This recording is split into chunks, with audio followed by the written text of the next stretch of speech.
예수님께서는 십자가에 죽으시기 전날 밤에 제자들을 데리고 겟세마네 동산으로 가셨습니다. 그곳에서 예수님께서는 8명의 제자들로 하여금 동산 아래에서 기다리라고 하시고, 그리고 베드로와 야고보와 요한을 따로 데리고 동산의 더 깊은 곳으로 가셨습니다. 그리고 그 3명의 제자들에게는 너희들은 여기서 나와 함께 깨어 있으라 이렇게 부탁을 하신 후에 조금 떨어진 곳으로 가셔서 기도하셨습니다. 예수님이 그곳에서 기도하신 모습은 죽음을 앞둔 한 인간이 그 죽음의 공포와 싸우는 처절한 몸부림이었습니다. 누가는 그 모습에 대해서 이렇게 표현했습니다. 예수께서 힘쓰고 애써 더욱 간절히 기도하시니 땀이 땅에 떨어지는 핏방울같이 되더라. 예수님은 땀방울이 핏방울이 되도록 목숨을 걸고 기도하셨던 것입니다. 아무리 하나님의 아들 예수님이시라 해도 예수님은 우리와 똑같은 육신과 감정을 가지신 인간이셨기 때문에 우리들이 죽음 앞에서 느끼는 공포를 예수님도 동일하게 느끼셨던 것입니다. 특히 마땅히 죽어도 되는 그런 죄인이었다면 억울함이라도 없었을 것인데, 예수님은 그렇게 죽을 만한 죄는 하나도 없으신 완전한 의인이셨기 때문에 그 죽음을 받아들이기가 쉽지 않았을 것입니다. 그래서 예수님께서는 동산에서 3번이나 반복해서 기도하셨는데 그 기도 내용은 이랬습니다. 내 아버지여, 만일 할 만하시거든 가능하시다면, 할 수만 있다면 이 죽음의 잔을 내게서 지나가게 해주십시오. 그냥 지나가게 해주십시오. 내가 마시지 않아도 될 수만 있다면 이 죽음의 잔이 내게서 지나가게 해주십시오. 그러나 나의 원대로 하지 마시고 아버지의 원대로 되기를 원합니다. 이런 기도를 간절하게 반복해서 하셨던 것입니다. 결국 예수님께서는 당신의 죽음만이 인류의 죄값을 속죄하는 제물이 된다는 것을 받아들이게 됩니다. 그것이 아버지 하나님 아버지가 자신을 이 세상에 보내신 이유고 또 뜻이라는 것도 받아들이게 됩니다. 그래서 결론적으로 예수님은 내 아버지여, 만일 내가 마시지 않고는 이 잔이 내게서 지나갈 수 없다면 아버지의 원대로 되기를 원합니다. 처음에는 잘 수 있으면 안 마시면 좋겠습니다 라고 부르짖었던 예수님이 결국은 내가 마시지 않으면 안 된다면 제가 그걸 마시겠습니다. 아버지의 뜻대로 되기를 원합니다. 이렇게 순종하고 그리고 기도를 마치십니다. 이게 예수님께서 죽음을 하루 앞둔 밤에 겟세마네 동산에서 간절히 기도하셨던 내용입니다. 우리는 이 내용, 이 기도하시는 이 과정 속에서 예수님과 제자들 간의 대화를 주의 깊게 살펴볼 필요가 있습니다. 왜냐하면 예수님이 가시는 그 십자가의 길은 예수님만이 가시는 길이 아니고 또한 예수님의 제자된 우리 모든 성도들이 가야 할 길이기 때문입니다. 예수님의 제자들은 12명이었습니다. 그 중에 가룟 유다는 예수님을 그 당시의 한 사람 종의 몸값인 은 30전에 팔아버린 배신자였습니다. 예수님께서 고통스러운 마지막 밤을 겟세마네 동산에서 울부짖으며 기도로 밤을 지새우고 있을 때 예수님의 제자라고 하는 이 가룟 유다는 대제사장한테 가서 병사들을 데리고 와가지고 예수님을 붙잡으러 겟세마네 동산으로 왔습니다. 해도 너무하는 제자의 모습이 아닙니까? 예수님의 형편과 마음을 너무도 몰라도 너무나 모르는 제자였습니다. 너무너무 악한 사람입니다. 그는 예수님을 이용하여 자기의 배를 채우고 이제는 이용 가치가 떨어졌다 싶으니까 노예처럼 팔아버린 너무너무나 무서운 제자였습니다. 일반 보통 사람들도 그렇게 비양심적인 행동은 하지 않을 것입니다. 실컷 부려먹고 쓸모없으면 내다 파는, 이것은 사람이 짐승에나 할 일이지 어찌 사람에게 할 짓입니까? 아니, 사람도 사람 나름이죠. 자기 스승을 어떻게 그렇게 할 수 있겠냐 그 말이에요. 우리는 이런 제자는 되지 말아야 할 것입니다.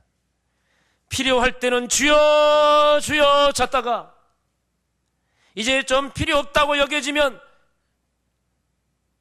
예수가 누군지 모르고 예수를 갖다 팔아버리는 배신자는 되지 말아야 된다는 거예요.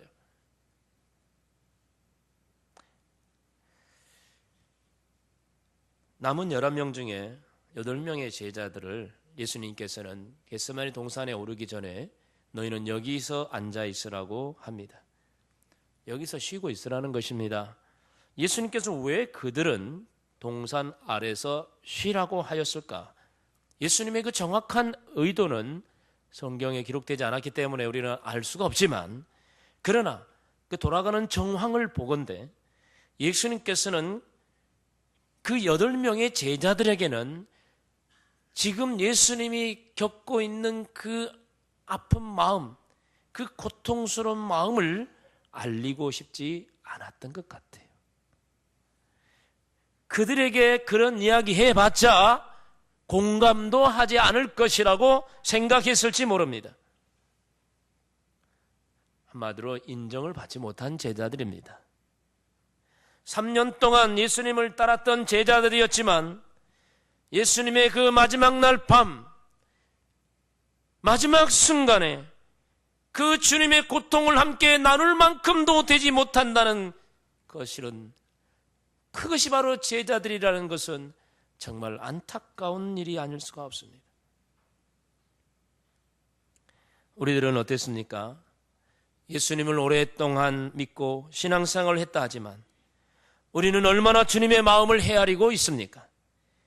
주님께서는 과연 우리를 동산 아래에 두시고 너는 그냥 여기서 쉬고나 있어라, 그렇게 말씀하시는 그런 존재밖에 되지 않는다면 우리는 얼마나 참으로 부끄러운 사람들입니까? 우리가 주님에게 그렇게 인정받지 못하는 제자가 되어서야 되겠습니까? 마지막 순간에 함께하고 싶은 사람 중에 우리들도 포함되어야 되지 않겠습니까? 주님의 마지막 가시는 그 순간에 너희들은 그냥 여기 쉬고 있어라, 너희들은 내 마음도 몰라주고 내가 말해봤자 너희는 이해도 못할 것이고 너희들은 나와 함께 이 길을 갈 수도 없는 아이들이야. 그러니까 차라리 여기서 그냥 쉬고 있어. 그렇게 인정받지 못하는 신자, 인정받지 못하는 제자가 되면은 얼마나 부끄러운 일입니까? 네? 가룟 유다처럼 필요할 때 단물만 쏙 빼먹고 예수님 도와주세요, 필요합니다, 도와주세요, 필요합니다. 이제 좀 배가 부르고 좀 살만하니까 아이고 뭐 예수가 아이고 예배도 팽개치고 주일도 팽개치고, 그런 배신자 가룟 유다, 그런 제자는 되지 말아야 되겠죠. 그리고 예수님의 인정도 받지 못하고 너희는 내 마음도 몰라주는 아이들이니 차라리 여기서 그냥 쉬거나 있어라. 아이고 나보다 실한다, 너무 좋아, 요즘 실하면 너무 좋죠, 그죠? 네, 집사님 푹 쉬세요, 너무 좋으시죠? 일 안 맡길게요, 푹 쉬세요. 아이고 고맙습니다 목사님. 너무 좋아하지 마세요. 인정받지 못한 것처럼 슬픈 일 없는 거예요. 인정받지 못한 것처럼 괴로운 일 없는 거예요. 너무 좋아하지 마세요. 8명의 제자들처럼 너희는 그냥 여기서 쉬고 있어. 쉬는 게 좋습니까? 주님의 마음도 몰라주고 마지막 주님이 죽어가시는 마지막 밤에 마지막 순간까지 함께 할 자격도 얻지 못하는 그것이 무 제자예요? 그게 무 그리스도인이에요? 쉬는 게 좋은 게 아니에요. 마냥 쉬는 게 좋은 게 아니란 말이에요. 예수님의 가장 큰 고통과 아픔을 함께 나눌 수 있는 사람, 그런 사람으로 인정받는 제자, 그런 사람으로 인정받는 그리스도인이 축복된 사람인 줄 믿습니다. 네. 행복학교에서 당신이 행복하십니까? 물었어요. 교회 생활에서 당신이 얼마나 행복하는가? 그 행복 지수를 평가하는 가운데 이런 질문을 해봤어요. 당신이 교회 안에서 당신의 아픈 마음, 고통스러운 마음을 함께 나눌 만한 그 정도로 아주 친밀한 교인이 얼마나 됩니까? 셀 식구는 늘 나누니까 다 빼놓고 셀 식구 외에는 얼마나 됩니까? 라고 물어봤더니요. 예, 저는 없는데요. 그런 사람이 많고 한 명 정도 있습니다라고 말한 사람이 또 소수가 있었어요.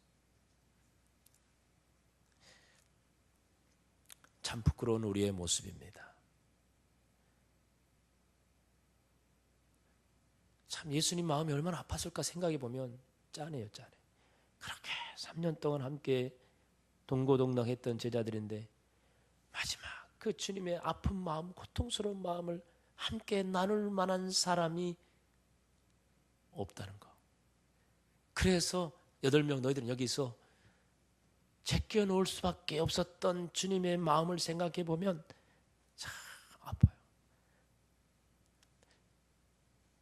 우리 성도들에게 그 질문했더니 그런 것 때문에 교회 생활이 별로 행복하지 못하다고 말하는 거예요. 그들도 느끼는 거죠. 그렇게 친밀한 교인들이 많이 있었으면 좋겠다는 거예요. 내 아픔도 고통도 고민도 함께 나눌 수 있는, 이해해 줄 수 있는 그런 사람이 교회 안에 많으면 좋겠다는 거죠. 그런데 그런 게 많이 없으니까 너무 참 별로 행복하지 못하다는 거예요. 여러분들도 그렇게 생각하면서 우리 주님의 마음을 몰라주면 안 되지 않겠습니까? 그 8명 속에 들어가면 안 되겠죠.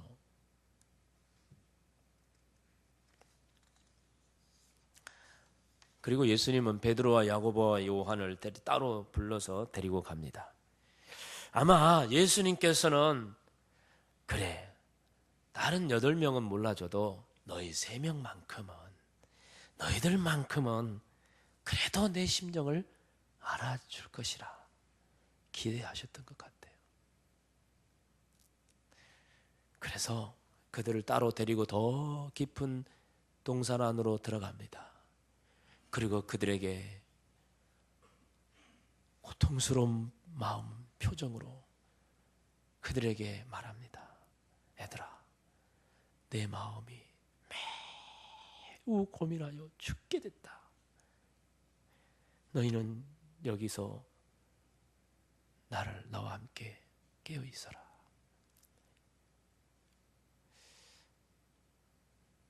그 8명들은 말해봤자 못 알아줄 것 같고, 그래도 너희들만큼은 내 이 아픈 마음, 고통스러운 고민되는 마음, 이 슬픈 마음을 너희들만큼은 알아주지 않겠나 싶어서 주님이 가슴에 담아놓았던 그 고통스러운 마음을 이들에게는 토해냅니다.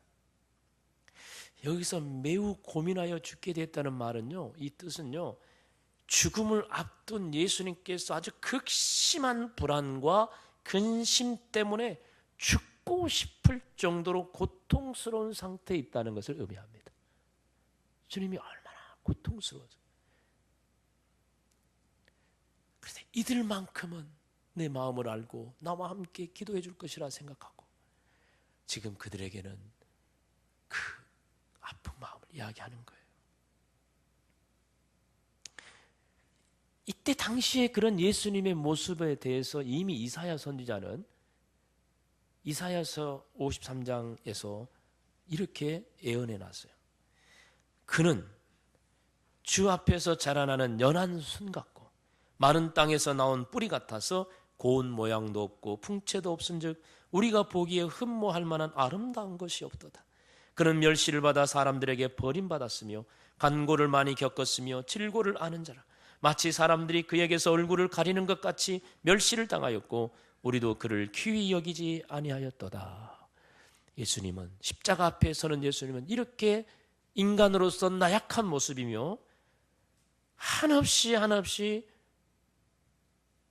초라한 모습이고 마치 도살장으로 끌려가는 도살장으로 끌려가는 양처럼 음메 그러면서 고통스러운 울음소리를 내지르면서 끌려가는 어린 양과 같은 모습이라고 말씀하고 있어요.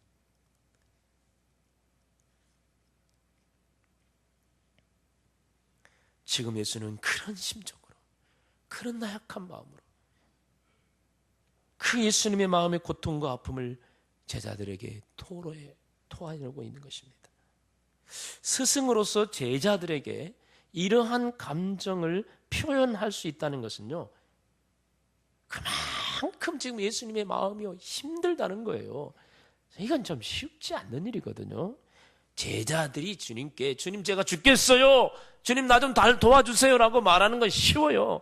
그러나 위에 스승이 제자에게 얘들아 나 죽겠다, 나 좀 도와달라고 말하는 게 쉬운 일이 아니라고 말입니다. 저도 참 목사의 입장에서 성도들에게 제 마음을 그대로 이렇게 말하는 게 참 쉽지가 않아요. 너무나 힘들고 고통스러운 순간이 저라고 왜 없었겠습니까?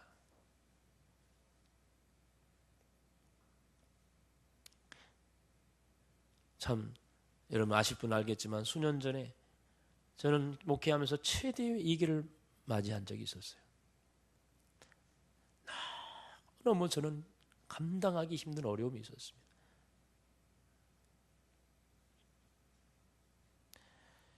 너무너무 고통스러웠어요.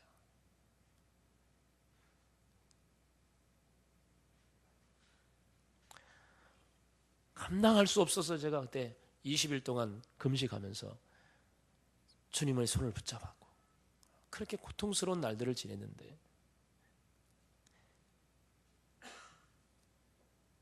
그때 성도들이 누군가가 제게 다가와서 목사님 힘내세요. 저희가 기도하겠습니다.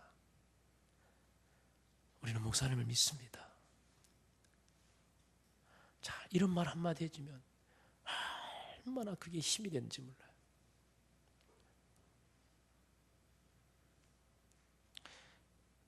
저는 어느 집사님 붙잡고 집사님 제가 너무 힘들어요. 집사님 좀 날 위해 기도해줘. 나 죽겠어. 이렇게 말하고 싶은 마음 굴뚝 같았지만 정말 말할 수 없었어요. 왜냐하면 목사가 돼가지고 성도에게 연약한 모습, 초라한 모습 보이는 게 쉽지가 않았습니다. 오히려 그렇게 말하면 그 말을 받은 성도는 나보다 더 힘들어할 거니까, 나보다 더 고통스러워할 수 있으니까 그에게 그 큰 짐을, 무거운 짐을 떠넘겨 주기가 쉽지 않은 거예요. 그러니 차라리 내가 혼자 감당하는 게 낫겠다. 그래서 제 혼자 짊어지고 갈 때가 많았던 것입니다. 힘들 때는 정말 때로는 아내에게도 말 못합니다. 아내에게도 말할 수 없는 것들이 있어요. 근데 지금 예수님께서는 사랑하는 제자, 그 3명 제자에게만큼은 자신의 아픈 마음을 토해내고 있습니다. 아마 예수님이 평소에 그런 마음을 한 적이 없었는데 지금 마지막 밤, 죽음을 앞둔 마지막 밤에 예수님의 마음이 많이 약해지신 것 같아요. 인간적인 예수님이니까. 그래서 뭔가 이 아픈 마음을 혼자 짊어지고 가기가 너무 감당할 수 없을 것 같아서 이 3 제자에게만큼은 그대로 그냥 말하고 싶었고, 그래서 그들이 예수님의 마음을 조금이라도 이해해주고, 예수님 힘내세요, 저희들이 같이 기도할게요, 예수님 힘내세요, 괜찮아요, 우리도 같이 가겠습니다, 우리도 같이 십자가의 길을 가겠습니다, 뭔가 이러한 말이 나오기를 기대하셨을지도 모르겠어요. 그리고 같이 눈물로 부르짖으며 함께 이 사역의 길을 갈 수 있도록 기도해 주기를 바라는 마음이 있었을 겁니다. 그만큼 예수님의 지금 심정이 너무너무 나약해져 있었고 너무 힘든 상황이었고 너무 고통스러운 순간이어서 뭔가 지푸라기를 하나 잡고 싶은, 뭔가 그렇게 의지하고 싶은 그런 마음의 상태가 지금 예수님의 상태죠.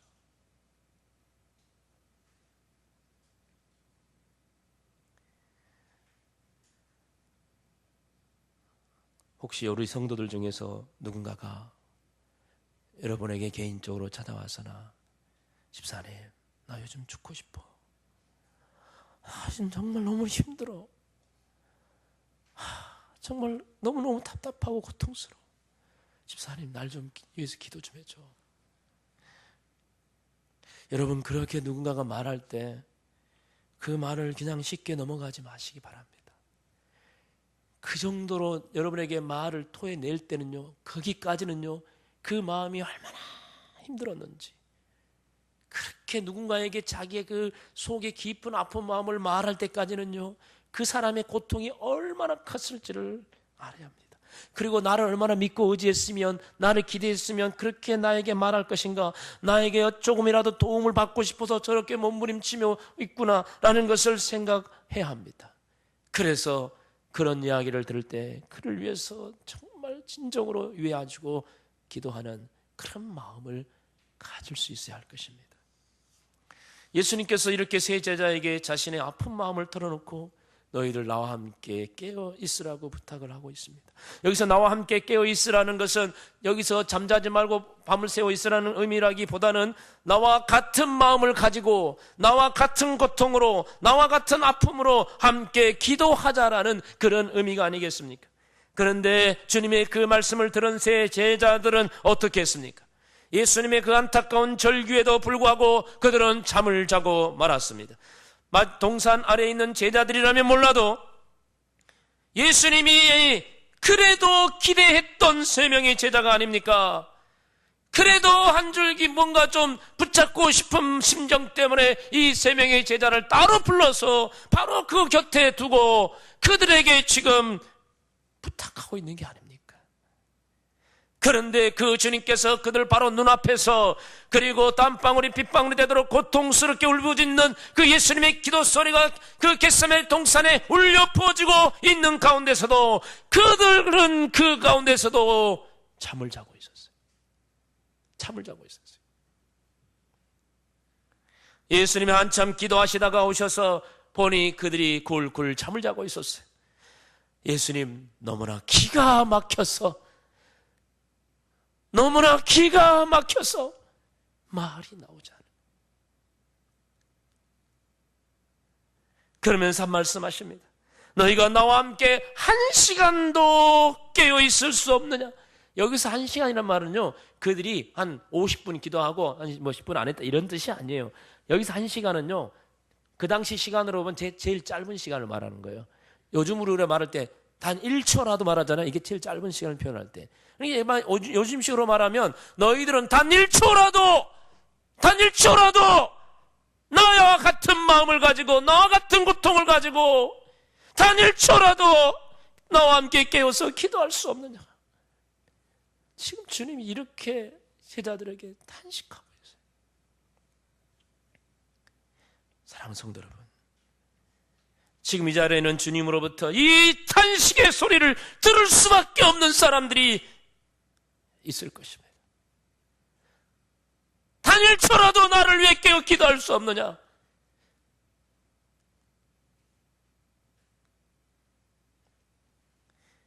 주님이 포기해버린 제자라면, 기대도 하지 않는 제자라면 몰라도, 그래도 주님이 기대하는 제자들이었는데, 주님의 마음을 전혀 모르는 그리스도인이라면 몰라도, 주님의 십자가의 은혜를 조금이라도 모르는 제자라면 몰라도, 주님의 그 십자가의 고통을 알고 십자가의 은혜를 알고 주님의 그 아픔을 알고 주님의 슬픔을 아는 그리스도인이라면 어찌 전혀 모르는 사람처럼 행동할 수 있겠습니까?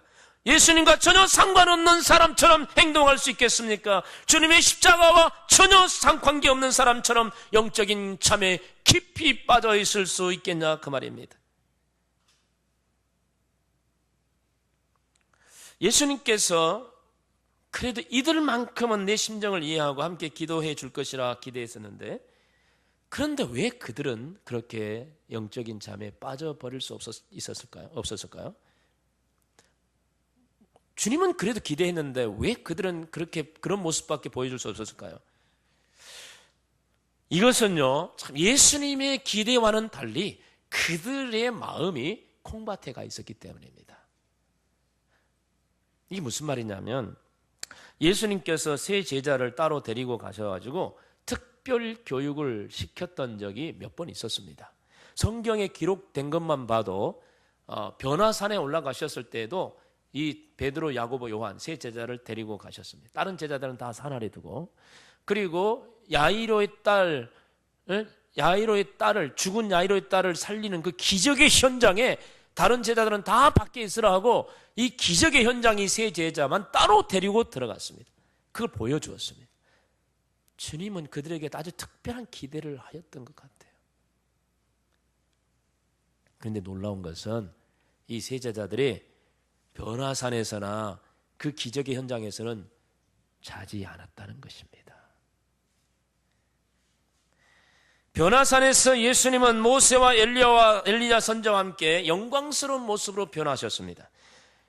그 모습이 얼마나 영광스럽고 빛나는 모습이었는지 세 제자는 그 자리에서 이렇게 큰 소리를 외칩니다. 예수님, 우리들이 이곳에다가 초막셋을 지어 드릴 테니까 여기서 우리와 영원히 함께 삽시다. 이런 말을 하는 그들의 모습은 매우 흥분되어 있었습니다. 아주 너무너무 신이 나 있었습니다. 그런 상황에서 어찌 잠을 잘 수 있었겠어요?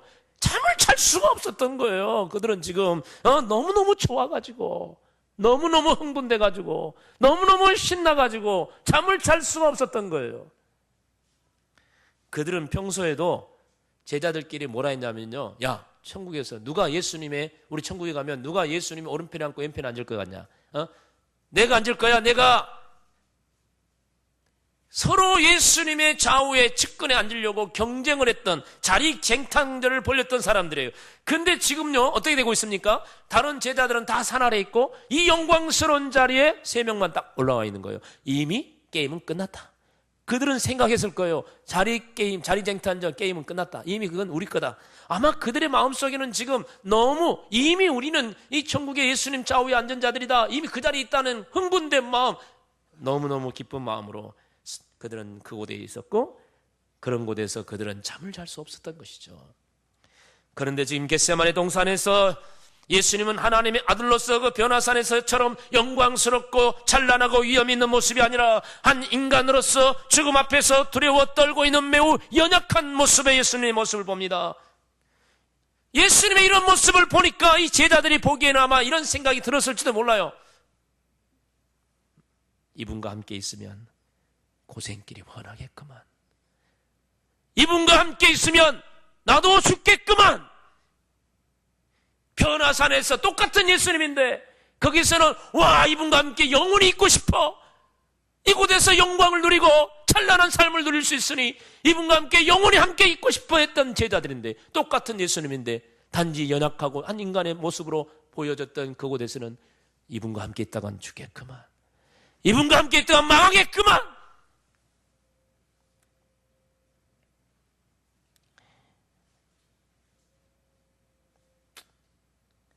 그런 마음, 아마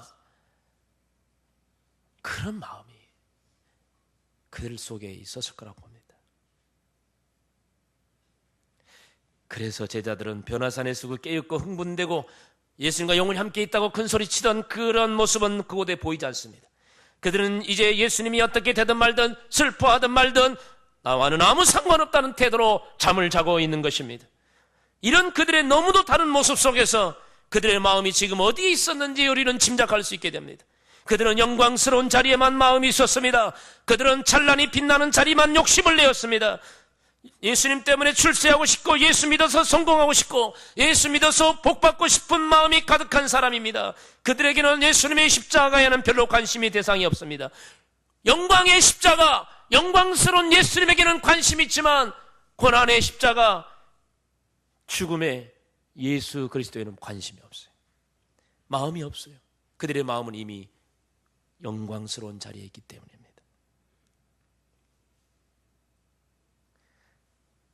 그러므로 예수를 믿어도 예수를 따르는 제자 할지라도 그 마음이 어디에 있느냐에 따라 그들의 결과는 너무나 다르다는 걸 알 수가 있습니다. 성도 여러분, 이것이 제자의 모습일까요? 영광스러운 자리에서는 신이 나고 십자가의 길을 함께 가자고 외치는 주님의 피 맺힌 절규 앞에는 잠을 자는 것이 제자입니까? 빛나고 높은 자리에서는 무엇이든지 할 것처럼 펄펄 날던 사람들이 우리 함께 기도합시다, 우리 함께 깨어 기도합시다 그러면 잠이나 자고 있고, 기도 모임에 오세요 그러면 무슨 핑계를 대든지 오려고 하지 않습니다. 이게 제자입니까? 함께 먹고 함께 노는 자리에는 모든 것 제쳐놓고 달려오면서 우리 함께 전도합시다 라고 하면 이리저리 빠져나가기 바쁜 사람들, 이것이 어찌 주님의 제자입니까? 우리 마음은 콩밭에 있습니까? 우리의 마음은 어디에 있습니까? 진정 우리가 머물러야 할 자리는 어디입니까? 진정 우리가 깨어 있어야 할 자리는 어디입니까? 진정 우리가 가야 할 길은 어디입니까? 오늘 주님께서 걸어가신 이 십자가의 길을 바라보면서 주님께서 겟세마네 동산에서 탄식하시던 그 모습을 생각하면서 우리 다시 한번 결단해야 할 것입니다. 주님께서 나를 살리기 위해 스스로 죽음의 길을 가셨던 그 길을 나도 이제 함께 따라가겠노라고. 주님께서 그렇게 고통스러워하고 슬퍼하시면서도 묵묵히 그 십자가의 길을 가셨듯이 나도 어떤 아픔이 있더라도 어떤 고통도 슬픔이 따르더라도 이것을 능히 극복하고 내가 가야 할 십자가의 길을 가겠노라고 우리가 결단해야 할 것입니다.